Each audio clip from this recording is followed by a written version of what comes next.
11th Physics, Unit 4, Work, Energy and Power. In the lesson, உங்க book back Roman letter 3, long answers இருக்கும். அதுல 4th question பாருங்க, collusion அப்படின்னு பேசியிருப்பாங்க. See, அந்த questionக்கு நீங்க answer படிக்கிறதுக்கு முன்னாடி collusionனா என்ன, அதுல என்னென்ன ஃபேக்டர்ஸ்லாம் நம்ம எடுத்து படிக்கிறோம் அப்படின்றது ரொம்ப ரொம்ப இம்பார்ட்டன்ட். ஸோ இந்த வீடியோல நான் collusionனா என்ன, அது எப்படி ரெண்டு டைப்பா பிரிஞ்சிருக்கு, அந்த ரெண்டு டைப்ஸ் என்னென்ன, இந்த collusionல ரெண்டு இம்பார்ட்டன்ட் ஃபேக்டர்ஸ் வரும், அது என்னென்ன அப்படின்ட்டு பேசிக் திங்ஸை இந்த வீடியோல நம்ம பார்க்கலாம். ப்ளீஸ் இந்த வீடியோவை ஸ்கிப் பண்ணிட்டு டைரக்டா நீங்க அந்த 4th கொஸ்டினோட சொல்யூஷன் பாத்தீங்கன்னா புரியாது. ஸோ ஃபர்ஸ்ட் இது என்னன்றதை பார்த்து புரிஞ்சுட்டு நெக்ஸ்ட் ப்ரொசீட் பண்ணுங்க. ஓகேமா? சரி, ஃபர்ஸ்ட் collusion. collusionனா என்னது? collusion பேர்லயே உங்களுக்கு தெரியுது, ரெண்டு பேருமே டுகெதரா ஜாயின் ஆகிறது தான் collusion அப்படின்னு சொல்லுவோம். கரெக்டா? இங்க பாருங்க, உங்களுக்கு ஒரு எக்ஸாம்பிள் நான் டயக்ராம் மாதிரி போட்டிருக்கேன். இது ஒரு பொருள், அந்த பொருளுக்கு நான் ஏன்னு பேர் வைக்கிறேன். இது இன்னொரு பொருள், இந்த பொருளுக்கு நான் பின்னு பேர் வைக்கிறேன். இந்த ரெண்டு பொருளும் இப்படி மூவ் ஆயிட்டு வருது. ஓகேவா? இப்படி ரெண்டு பேரும் இப்படி மூவ் ஆயிட்டு வரும்போது ஒரு பாயிண்ட்ல என்ன ஆயிடும், ரெண்டுமே ஒன்னா ஜாயின் ஆயிடும். சோ இப்படி ஒன்னா ஜாயின் ஆகிறது தான் கொலைட் அப்படின்னு சொல்றாங்க. இது ரெண்டும் என்ன ஆகுது, இந்த பொருள் ரெண்டு பேருமே என்ன பண்ணிடுவாங்க, இப்படி ஜாயின் ஆயிடுவாங்க. சோ இத கொலைட் அப்படின்னு நம்ம சொல்றோம். இப்படி பட்ட உடனே என்ன ஆகும், அங்க ஒரு ஃபோர்ஸ் கிரியேட் ஆகி ரெண்டு பேரும் இப்படி செப்பரேட் ஆயிடுவாங்க. கரெக்டா? நிறைய இடத்துல நீங்க பாத்துருக்கீங்களா, ஏதாவது ரெண்டு பொருள் இப்படி வந்து டச் ஆயிட்ட பிறகு இப்படி செப்பரேட் ஆவாங்க. அதுக்கு காரணம் அங்க collusion அப்படின்ற ஒரு ப்ராசஸ் மேற்கொண்டிருக்கு. ஓகே, ஏன் இப்படி டச் ஆயிட்ட உடனே பண்றாங்க, இப்படி ரெண்டு பேரும் டச் ஆனோன்னு அங்க ஒரு ஃபோர்ஸ் கிரியேட் ஆகி அந்த ஃபோர்ஸ் இந்த ரெண்டு பொருளையும் இப்படி தள்ளி விலக்கிடுது. ஓகே, சோ இததான் நம்ம collusion அப்படின்னு சொல்றோம். கொலாய்டு அப்படின்னு நிறைய இடத்துல படிச்சிருப்பீங்க. அப்படின்னா என்ன அர்த்தம்னா, ரெண்டு பொருளும் ஒன்னா டச் ஆகுறத தான் இங்க கொலாய்டு அப்படின்னு சொல்றோம். ஓகேவா? சோ collusionன்றது என்னது, ரெண்டு பொருள் வந்து இப்படி டச் ஆகுது அப்படின்னா அது collusion அப்படின்னு சொல்லப்படுறோம். ஓகேவா?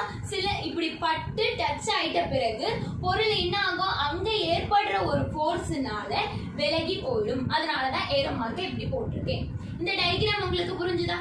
ஓகே, இந்த collusion கான்செப்ட்ல ரெண்டு இம்பார்ட்டன்ட் ஃபேக்டர் நம்ம பார்க்கறோம். ஒன்னு லீனியர் மொமெண்டம், இன்னொன்னு கைனெடிக் எனர்ஜி. ஆப்வியஸா இந்த collusion ப்ராசஸ்ல பாருங்க, பொருளுங்க மூவ் ஆகுதுன்னும் பொழுதே மொமெண்டம் அப்படின்றது அந்த இடத்துல ப்ரொடியூஸ் ஆகும். சரிமா? மூவ் ஆகும் பொழுது ஒரு எனர்ஜி ரிலீஸ் ஆகும். அந்த எனர்ஜி என்னது, கைனெடிக் எனர்ஜி. கரெக்டா? So kinetic energy. சோ collusionன்ற ஒரு ப்ராசஸ் நம்ம எடுத்தோம்னாலே ரெண்டு இம்பார்ட்டன்ட் ஃபேக்டர் வந்துடணும். ஒன்னு மொமெண்டம், இன்னொன்னு கைனெடிக் எனர்ஜி. சரியா? ஏன் மொமெண்டம் கைனெடிக் எனர்ஜி எடுக்கிறோம், இந்த ப்ராசஸ் நடக்கிறதுக்கு ரெண்டு பொருள் மூவ் ஆகுது, மூவ் நடக்குதுன்றா மொமெண்டம் ப்ரொடியூஸ் ஆகும். மூவ் ஆகும்போது எனக்கு ஒரு விதமான எனர்ஜி ரிலீஸ் ஆகும். சோ அந்த எனர்ஜி பேரை நான் கைனெடிக் எனர்ஜின்னு சொல்லுவேன். ஓகேவா? ஏன்னா மொமெண்ட்ல ப்ரொடியூஸ் ஆகக்கூடிய எனர்ஜி பேர் கைனெடிக் எனர்ஜி. அதனால இந்த ரெண்டு இம்பார்ட்டன்ட் ஃபேக்டரும் தான் collusion ப்ராசஸ்ல ஒரு பெரிய ரோல ப்ளே பண்ணுது. சரி, மொமெண்டம் சொல்லிட்டோம். இந்த இடத்துல ஏன் நான் லீனியர் மொமெண்டம் எடுத்துக்கிட்டேன்?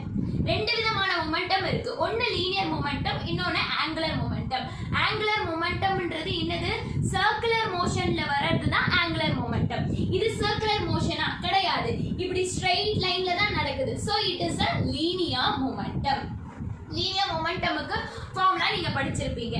So momentum is equal to mass into velocity. நம்ம லீனியர் மொமெண்டம் தான் p ன்ற ஒரு லெட்டர்ல மென்ஷன் பண்ணுவோம். So is equal to mass into velocity. அந்த இடத்துல மொமெண்டம் எவ்வளவு நடந்திருக்குன்றதை நீங்க எப்படி தெரிஞ்சுக்கலாம்னா, அந்த பொருளோட மாஸ் அது எவ்வளவு வெலாசிட்டியில போகுதுன்றதை மல்டிப்ளை பண்ணும் பொழுது அவங்களோட மொமெண்டம் தெரிய வருது. ஓகேவா?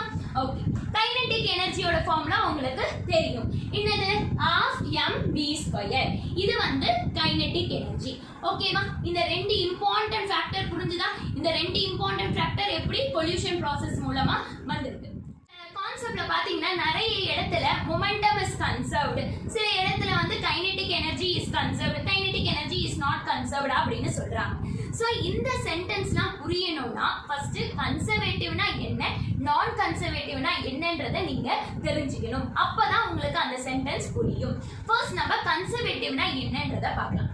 கன்சர்வேட்டிவ் அப்படினாலே தொடக்கம் முடிவு இந்த ரெண்டு பாயிண்ட மட்டும் தான் எடுத்துக்கும் கன்சர்வேட்டிவ். சரியா?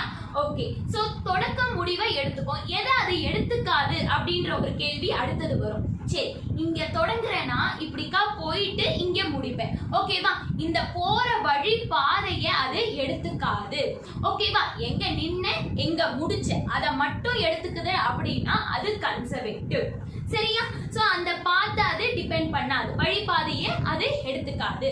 சரி, வழிபாதையை அது எடுத்துக்காது. அப்ப work done is equal to 0 ன்னு போடலாமா? work done னா ஃபார்முலா என்னது? force into displacement. displacementன்றது என்னது? உன்னோட வழி பாதை. அந்த பாதையை தான் displacement சொல்லுவோம். சோ இது அந்த பாதையை எடுத்துக்காதுன்னும் போது அந்த இடம் 0. அதனால என் work done என்ன ஆயிடுது? 0 ன்னு வந்துடுது. சோ ஒன்னு கன்சர்வேட்டிவ்னு சொல்லிட்டாங்கனாலே அந்த இடத்துல work done 0. சரியா? ஓகே. இப்ப பாரு, work done is equal to final point minus initial point. ஒரு இடத்துல எவ்வளவு வேலை நடந்திருக்குன்றத எப்படி நம்ம கண்டுபிடிப்போம்? ஃபைனலா எவ்வளவு வச்சிருக்காங்க, தொடக்கத்துல எவ்வளவு வந்தாங்க. சோ இது ரெண்டுத்தையும் மைனஸ் பண்ணும்போது எவ்வளவு அமௌண்ட் வருதோ அவ்வளவு வேலை அவங்க செஞ்சிருக்காங்க அப்படின்னு நம்ம சொல்லுவோம். கரெக்டா? இது work done ஓட general formula, final minus initial.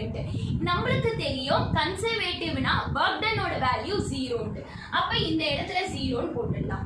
அப்ப இந்த மைனஸ் இனிஷியலை அந்த சைடு கொண்டு போறோம். அப்ப final is equal to initial. ஓகேவா? சோ ஃபைனல் பாயிண்டும் இனிஷியல் பாயிண்டும் ஈக்குவலா இருக்கும் கன்சர்வேட்டிவ்னா. ஓகேவா? சோ இப்போ ஒன்னு கன்சர்வேட்டிவ்னு சொல்லிட்டாங்கன்னா ஃபைனலும் இனிஷியலும் ஈக்குவலா இருக்கும். அது ரொம்ப ரொம்ப இம்பார்ட்டன்ட். ஓகே, இப்போ புரிஞ்சுச்சா உங்களுக்கு? ஓகே. இப்போ நான் கன்சர்வேட்டிவ்னா என்ன அப்படின்னு பார்க்கலாம். depends on the path taken by an object. நான் கன்சர்வேட்டிவ்னா என்ன? ஒண்ணும் இல்ல, இந்த கன்சர்வேட்டிவ்க்கு ஆப்போசிட்டா வர்றது நான் கன்சர்வேட்டிவ். இது என்ன பண்ணும்? அது பாத்தை டிபெண்ட் பண்ணாது, இது பாத்தை டிபெண்ட் பண்ணும். இங்க இருந்து நீங்க இங்க போறீங்க அப்படின்னா நடுவுல என்ன வழிபாதை எடுத்துக்கிட்டீங்க? ஸ்ட்ரைட்டா போனீங்களா, இல்ல இப்படி போயிட்டு லெஃப்ட் போயிட்டு சுத்தி வந்து நீங்க இந்த இடத்துக்கு வந்தீங்களா அப்படின்னுட்டு உன்னோட பாத்தை வந்து டிபெண்ட் பண்ணுது அப்படின்னா தென் அத வந்து நீங்க என்ன சொல்லுவீங்கன்னா நான் கன்சர்வேட்டிவ் அப்படின்னு சொல்லுவோம். சோ பாத்தை டிபெண்ட் பண்ணுது அப்படின்னாலே work done வந்து உனக்கு 0 வராது. ஏன்னா work done ஓட formula force into displacement. So displacement அந்த பாத் எவ்வளவு பாத் எடுத்துக்கோ அதோட வேல்யூவை நீங்க போடுவ. அப்ப work done 0 வருமா? 0 வராது. சோ நான் கன்சர்வேட்டிவ்னா உன்னோட work done 0 கிடையாது. கன்சர்வேட்டிவ்னா work done 0 வருது. அதனால நான் final point is equal to initial point ன்னு சொல்லுவேன். ஓகேவா? ஓகே, இப்போ கிளியரா? ஓகே. இப்போ என்ன சொல்றோம்னா லீனியர் மொமெண்டம் கன்சர்வ்டு. இந்த கொல்யூஷன் ப்ராசஸ்ல லீனியர் மொமெண்டம் வந்து கன்சர்வ்டா இருக்கு அப்படின்னு சொல்றாங்க. எப்படி அப்படின்னு ஒரு டவுட் வரும். ஓகேவா? சோ இந்த கன்சர்வ்டு எப்படி சொல்றாங்க அப்படின்னா அதுக்கு முன்னாடி பிஃபோர் கொல்யூஷன் என்ன, ஆஃப்டர் கொல்யூஷன் என்ன, இனிஷியல்னா என்ன, ஃபைனல்னா என்ன அப்படின்றத நீங்க தெரிஞ்சுக்கணும். பிஃபோர் கொல்யூஷன்னா என்னது? இதுதான் கொல்யூஷன் ஸ்டேஜ். அப்ப இதுக்கு முன்னாடி இருக்கிறது பிஃபோர் கொல்யூஷன், இதுக்கு அப்புறம் இருக்கிறது ஆஃப்டர் கொல்யூஷன். அத B.C ன்னு போடுறேன், ஆஃப்டர் கொல்யூஷனை A.C ன்னு போடுறேன். ஓகேவா? ரெண்டும் ஜாயிண்ட் ஆகுது அப்படின்னா அதுக்கு முன்னாடி ரெண்டு பேர் இப்படி வருவாங்க பாரு, அது பிஃபோர் கொல்யூஷன். இப்படி ஜாயிண்ட் ஆயிட்டு இப்படி ரெண்டு பேர் விலகுவாங்கல்ல, அது ஆஃப்டர் கொல்யூஷன். இனிஷியல் அண்ட் ஃபைனல்னா என்னன்றது உங்களுக்கே தெரியும். இனிஷியல்ன்றது ஸ்டார்டிங் பாயிண்ட், ஃபைனல்ன்றது எண்டிங் பாயிண்ட். ஓகேவா? சோ அதுதான் நான் உங்களுக்கு சொல்லியிருக்கேன். பிஃபோர் கொல்யூஷன்ல இருந்து தான் நம்ம ஸ்டார்டிங் பாயிண்ட்டை எடுத்துப்போம். தொடக்கம் இங்க தானே, ஆஃப்டர் கொல்யூஷனுக்கு அப்புறம் எண்டிங் பாயிண்ட்டை நம்ம எடுப்போம். ஓகேவா? சோ இப்போ வந்து ஒரு இனிஷியல் வெலாசிட்டி ஃபைனல் வெலாசிட்டி எழுது அப்படின்னா பிஃபோர் கொல்யூஷன் கேஸ்ல இருந்து தான் நீ எழுதுவ, ஏன்னா அங்க தான் தொடங்குது. ஓகே, ஃபைனல் வெலாசிட்டி எழுது, ஃபைனல் வேல்யூ எழுது அப்படின்னு சொன்னாங்கன்னா ஆஃப்டர் கொல்யூஷன் கேஸ்ல இருந்து எழுதுவோம். அதை தான் நான் இங்க எக்ஸ்பிளைன் பண்ணிருக்கேன். ஓகே, கொல்யூஷன் ப்ராசஸ்ல லீனியர் மொமெண்டம் கன்சர்வ்டு அப்படின்னு சொல்றாங்க.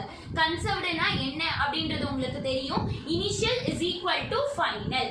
மொமெண்டம் கன்சர்வ்டு அப்படின்னா linear momentum initial is equal to linear momentum final. இப்போ நான் சொன்ன ஸ்டேட்மெண்டோட அர்த்தம் என்ன அப்படின்னா ஸ்டார்டிங்ல அந்த மொமெண்டம் எவ்வளவு இருக்குதோ அதே தான் கடைசி எண்டிங் ஃபைனல் ஃபைனல் பாயிண்ட்லயும் மொமெண்டம் வரும். ஓகேவா? அதுதான் நான் சொன்ன ஸ்டேட்மெண்டோட அர்த்தம். சரி, இப்போ இந்த லீனியர் மொமெண்டம் கன்சர்வ்டு அப்படின்றதுனால நம்ம கன்சர்வேஷன் ஆஃப் லீனியர் மொமெண்டம் சொல்ற லாவை எடுத்துக்க போறோம். அந்த லா என்ன லா அப்படின்னு பாத்தீங்கன்னா, total momentum before collision is equal to total momentum after coalition. ஏன் நான் இந்த லாவை எடுத்துக்கிறேன்? ஏன்னா கொல்யூஷன் ப்ராசஸ்ல லீனியர் மொமெண்டம் கன்சர்வ்டுனா நான் law of conservation of linear மொமெண்டமை எடுத்துக்கணும். அந்த லா சொல்றதை தான் நான் எடுத்துக்கணும். அந்த லா என்ன சொல்லுது? மொமெண்டம் பிஃபோர் கொல்யூஷன் அது வந்து மொமெண்டம் ஆஃப்டர் கொல்யூஷனுக்கு ஈக்குவலா இருக்கணும் அப்படின்னு சொல்லுது. சரியா? சோ நான் இங்க பாருங்க PT போடுறதுக்கு காரணம் டோட்டல் மொமெண்டம். சரி, ஏன்னா தொடக்கத்துல எத்தனை பார்ட்டிகல் வேணாலும் இருக்கலாம், அத்தனை பார்ட்டிகலும் அத்தனை மொமெண்டம் ப்ரொடியூஸ் பண்ணலாம். எல்லா மொமெண்டத்தையும் ஆட் பண்ணி டோட்டலா இங்க கொடுப்பீங்க. சோ ஃபைனலா எத்தனை பார்ட்டிகல் எடுத்துக்கிறோமோ அத்தனை பார்ட்டிகல் அவ்வளவு வரும். அதுக்கும் மொமெண்டம் ப்ரொடியூஸ் பண்ணா அதெல்லாம் ஆட் பண்ணி ஃபைனலா கொடுப்பீங்க. அதுதான் total momentum before collision is equal to total momentum after collision. கொல்யூஷனுக்கு முன்னாடி எவ்வளவு மொமெண்டம் வந்திருக்கோ அது, கொல்யூஷனுக்கு அப்புறம் எவ்வளவு மொமெண்டம் வருதோ அது. நான் உங்களுக்கு அப்பயே சொல்லியிருக்கேன், பிஃபோர் கொல்யூஷன்னா ஸ்டார்டிங் பாயிண்ட், ஸோ அது இனிஷியல்ன்றதுனால ஐன்னு போடுறேன். ஆஃப்டர் கொல்யூஷன்னா எண்டிங் பாயிண்ட், அது ஃபைனல்ன்ற காரணத்தினால நான் எஃப்னு போடுறேன். ஸோ இது வந்து சம் ரீடர்ஸ்ல கொடுத்துருக்க மாட்டாங்க, நீங்க இப்படியே எழுதிக்கலாம். Total momentum before collision is equal to total momentum after collision. So linear momentum கன்சர்வ்டுன்ற காரணத்தினால நான் லா எடுத்துக்கிறேன். அந்த லா என்ன சொல்லுது அப்படின்னு பார்த்தோன்னா, momentum before collision is equal to momentum after coalition. இந்த லாவை நம்ம எடுத்துப்போம். சரியா? Coalition process. ஓகே, சரி, இப்போ மொமெண்டம் கன்சர்வ்டு நம்ம சொல்லிட்டோம். கைனெட்டிக் எனர்ஜிக்கு வருவோம். அடுத்த ரெண்டாவது இம்பார்ட்டன்ட் ஃபேக்டர் கைனெட்டிக் எனர்ஜி. அது கன்சர்வ்டா நான் கன்சர்வ்டா அப்படின்னு பார்க்கலாம். ஓகே, இப்போ கைனெட்டிக் எனர்ஜி கன்சர்வேட்டிவாவும் இருக்கும் நான் கன்சர்வேட்டிவாவும் இருக்கும் அப்படின்னு நான் சொல்லியிருக்கேன். கன்சர்வேட்டிவ்னா உங்களுக்கு தெரியும். ஸோ கொலாய்டு ஆகிறதுக்கு முன்னாடி எவ்வளோ கைனெட்டிக் எனர்ஜி வச்சிருக்கோ அதே தான் கொலாய்டு ஆயிட்ட பிறகும் அந்த கைனெட்டிக் எனர்ஜியை வச்சிருக்கும். ஸோ அதுதான் கன்சர்வேட்டிவ். இப்போ உங்களுக்கு ஒரு டவுட், எப்படி அந்த நான் கன்சர்வேட்டிவா சொல்லப்படுறாங்க? ஸோ நான் கன்சர்வேட்டிவ்ன்றது என்னது? கன்சர்வேட்டிவ்க்கு ஆப்போசிட்டா இருக்கிறத தான் நம்ம நான் கன்சர்வேட்டிவ் சொல்லுவோம். கன்சர்வேட்டிவ்ன்றது initial is equal to final. அப்ப நான் கன்சர்வேட்டிவ்னா initial is not equal to final. தொடக்கத்துல நீ கொடுக்கறதும் ஃபைனலா வரக்கூடியதும் ஈக்குவலா இல்லாம வந்திருக்கு. ஓகேவா? அதை நம்ம நான் கன்சர்வேட்டிவ் சொல்றோம். இப்போ உனக்கு தோணும், அப்ப கொலாய்டு ஆயிட்ட பிறகு எப்படி அதுல சேஞ்ச் நடந்திருக்கு, ஏன் அது ஈக்குவலா வரல அப்படின்ற ஒரு டவுட் வரும். சரியா? ஏன் அது ஈக்குவலா வரல அப்படின்னா, சில நேரத்துல ஓகேவா நம்ம எடுத்துக்கக்கூடிய கேசஸ்ல பொருள் வந்து இடிக்கும் பொழுது அந்த சவுண்ட் நம்மளுக்கு வெளியே வருது. சில நேரத்துல வந்து கார் வந்து இடிச்சு ஹீட் ஃபயர் ஆகுது பாரு, இதுலலாம் அந்த எனர்ஜி போயிடுது. ஒரு எனர்ஜியோட வருது பாத்தியா, அது வந்து இடிக்கிற ஒரு சவுண்டுனாலையும் இல்ல அந்த ஒரு ஃபோர்ஸ்னால நம்மளுக்கு வந்து ஒரு ஹீட் ப்ரொடியூஸ் ஆகுது. அதுல எனர்ஜி போயிட்டு மீதி இருக்கிற எனர்ஜி தான் வெளியே வரும். ஸோ இதனால தான் ஃபைனலா நீ வந்து ஸ்டார்டிங்ல கொடுக்குற எனர்ஜியும் ஃபைனலா வரக்கூடிய எனர்ஜியும் ஈக்குவலா இல்லை. அந்த காரணத்தினால தான் நம்மளுக்கு கைனெட்டிக் எனர்ஜி நான் கன்சர்வேட்டிவாகவும் வருது. இப்போ கைனெட்டிக் எனர்ஜியில கன்சர்வேட்டிவ் நான் கன்சர்வேட்டிவ்ன்ற ஒரு வித்தியாசம் வர்றதுனால தான் கொல்யூஷனையே ரெண்டு விதமா பிரிக்கப்பட்டு எலாஸ்டிக் கொல்யூஷன் இன்எலாஸ்டிக் கொல்யூஷன் சொல்லியிருக்கோம். சரி, இப்போ எலாஸ்டிக் கொல்யூஷன்ல பாத்தீங்கன்னா கைனெட்டிக் எனர்ஜி கன்சர்வேட்டிவா இருக்கும். ஓகேவா?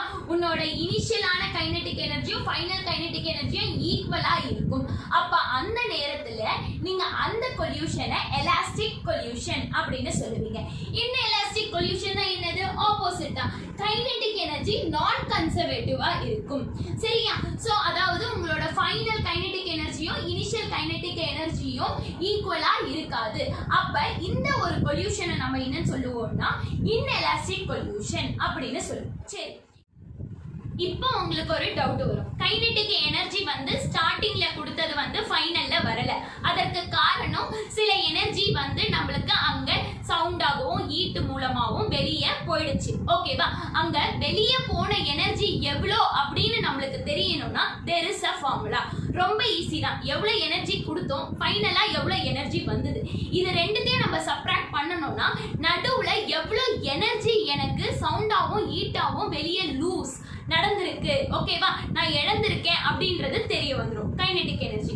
Okay, so kinetic energy before collision ஸ்டார்டிங்ல எவ்வளவு எனர்ஜி இருந்தது minus kinetic energy after collision ஃபைனலா எவ்வளவு வந்தது, இத சப்ட்ராக்ட் பண்ணும்போது ஈக்குவல் டு டெல் கியூ. ஏன் டெல் கியூ போட்டிருக்கேன்னா அந்த டெல் கியூவை தான் loss in energy during collision. Collide ஆகும் பொழுது ஒரு சில எனர்ஜி வந்து என்ன ஆயிடுது, உனக்கு வெளியே போயிடும் அப்படின்னு சொன்னல, அந்த எனர்ஜி எவ்வளவு வெளியே போயிருக்குன்றத நம்ம கால்குலேட் பண்ணிக்கலாம்.